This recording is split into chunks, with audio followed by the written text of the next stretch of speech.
ঋতুরাজ বসন্তের আগমনে প্রকৃতি যেন নতুন রঙে সাজে রঙিন আবরণে। আর সেই রঙের রাজ্যে আলমডাঙ্গা উপজেলার মাথা উঁচু করে দাঁড়িয়ে আছে শিমুল গাছ, গাঢ় লাল ফুলে রাঙানো এক অপরূপ সৌন্দর্য নিয়ে। উপজেলা পরিষদ চত্বর, বধ্যভূমি সড়ক সহ বিভিন্ন গ্রামে এখন শিমুলের উৎসব। 15 থেকে 35 ফুট উঁচু বিশাল গাছগুলো পরিণত হয়েছে পাখিদের আপন ঠিকানায়। শালিক, ফিঙে, ঘুঘু আর চড়ুইয়ের কলকাকলিতে ভোর হয় সন্ধ্যা নামে।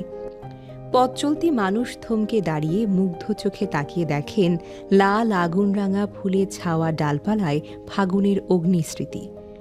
চৈত্রের শেষে ফল পুষ্ট হয়, বৈশাখ শুকিয়ে ফেটে যায়। তুলোর মতো সাদা বীজ উড়ে উড়ে ছড়িয়ে পড়ে দূর দূরান্তে। প্রকৃতির নিজস্ব নিয়মে জন্ম নেয় নতুন শিমুল। একসময় এই তুলো দিয়ে বানানো হতো লেপ, তোশক, বালিশ। এখনও পাহাড়ি জনপদে শিমুল ফুল রান্না হয় মাছ, ইছা কিংবা শুটকির সঙ্গে। কিন্তু সময়ের বিবর্তনে বড় শিমুল গাছ এখন আর চোখে পড়ে না। বিলাইছড়ি, গোডাউন, হাসপাতাল কিংবা কলোনি এলাকায় যে গাছগুলো টিকে আছে সেগুলোই আজ স্মৃতির সাক্ষী। গাছ উজাড়ের ফলে পাখিরা হারাচ্ছে আবাসস্থল। স্থানীয় সচেতন মহলের দাবি, খাস জমি, শিক্ষা প্রতিষ্ঠান আর সড়কের ধারে শিমুল রোপণে সরকারি উদ্যোগ জরুরি।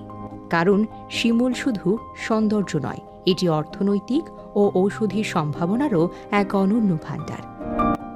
বসন্তের এই লাল রং যেন হারিয়ে না যায়, এই প্রত্যাশাই এখন সবার। ডেস্ক রিপোর্ট, চ্যানেল ডিও নিউজ।